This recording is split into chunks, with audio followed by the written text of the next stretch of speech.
speaking of New Orleans, Shams Charania from Stadium Sports reports that the Pelicans have started listening to trade offers from teams for Anthony Davis. Wait, what's that?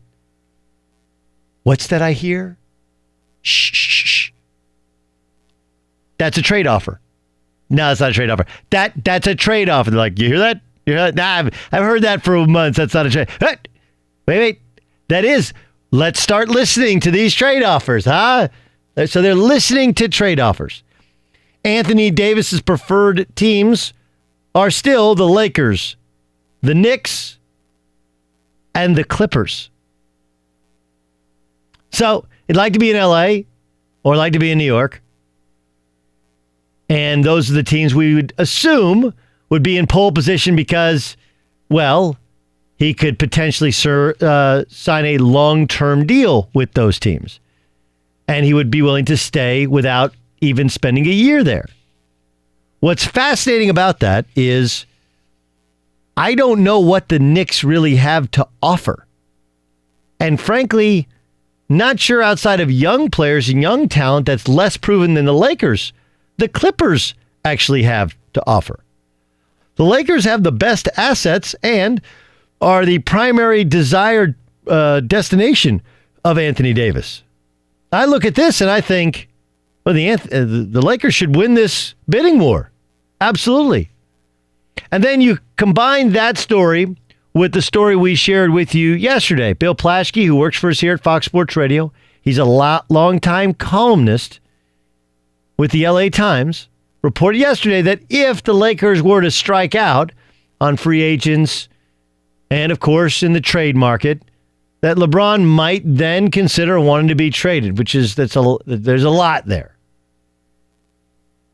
I feel like the Lakers and the Pelicans reigniting trade discussions is a lot like the end of the movie The Departed. Remember The Departed? And the whole movie was essentially about trying to figure out who is the snitch, who is the rat, who is the bad guy.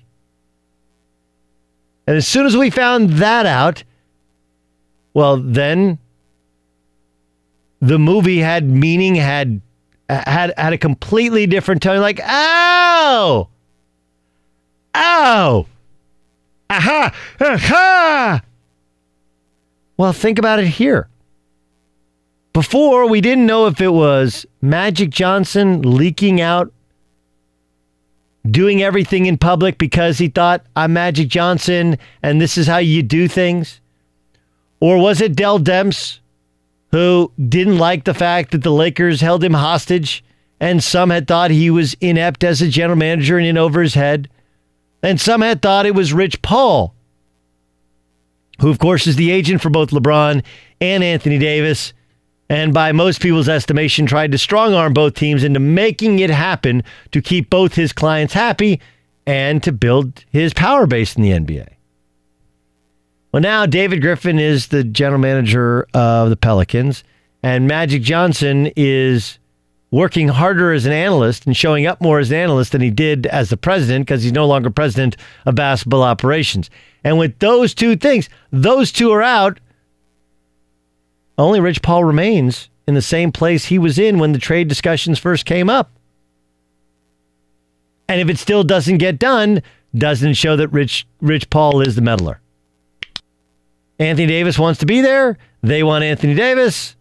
The Lakers have more and better assets than either of the other two teams listed as his preferred destination. Let's make a deal.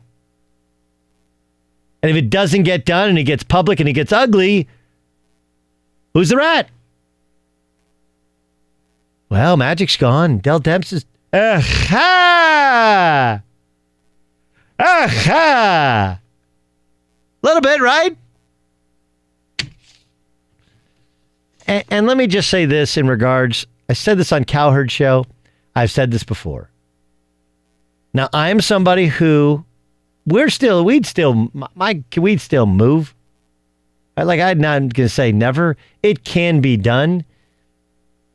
We were in Northern Connecticut when I was at ESPN for 9 years. And it was really, really hard to leave. And it's a cool place. Like, look, the way that company has gone, some of the decisions they've made, I don't agree with. They still have a lot of great people and do a lot of really good things there. I had zero issues when I worked there, and they offered me a great contract extension. It was really hard to leave because the difference in that place and any other place in this business is there's like 5,000, 6,000 people work there. Everybody kind of lives around there. So there is a connection between work and the rest of your life, and there's camaraderie, or at least when we were there was camaraderie there. And like, we were part of something, and we were in a small town. It was hard. So we moved, and we're in Southern California for 22 months. And then I was at CBS, and they're like, hey, we want you to move back. Only to a different part of Connecticut, or to New York, really. And so had we simply moved initially from Connecticut to New York, it would have been fine. But from Connecticut to LA, to Orange County to New York, that was hard. And then we were in Southern Connecticut for 3 years, and then out here now for 2 years. So, look, I am not anti-move guy. But I will tell you, like, once your kids get into high school, that's a really hard thing to rip them up. And when they're little, when they're elementary school, like, soon as they go to school, they have a best friend. As soon as they play soccer, they got 10 best friends. Or baseball, or football, or basketball. Like, as soon as they start doing sports stuff, boys and girls, softball, they have a bunch of friends. But once you get to high school, like, your feet are kind of in cement there. You can do it. It can happen. LeBron likes LA. LeBron doesn't see himself as the problem in LA.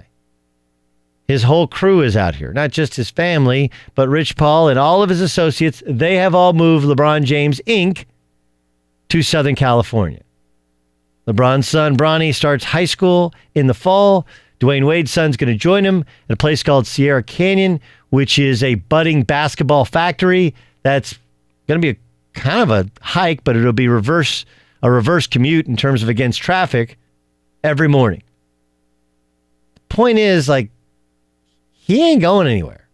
Well, he doesn't have a no trade clause. Yes, he does. He's LeBron James. His no trade clause is, that's cute, I'm not going. Not going to play for Jim Dolan. Not going to play for Brooklyn. The Lakers aren't going to trade him to the Clippers and give away what they have financially invested in him. No chance. There just probably isn't another place that he could go anyway, and he doesn't want to move.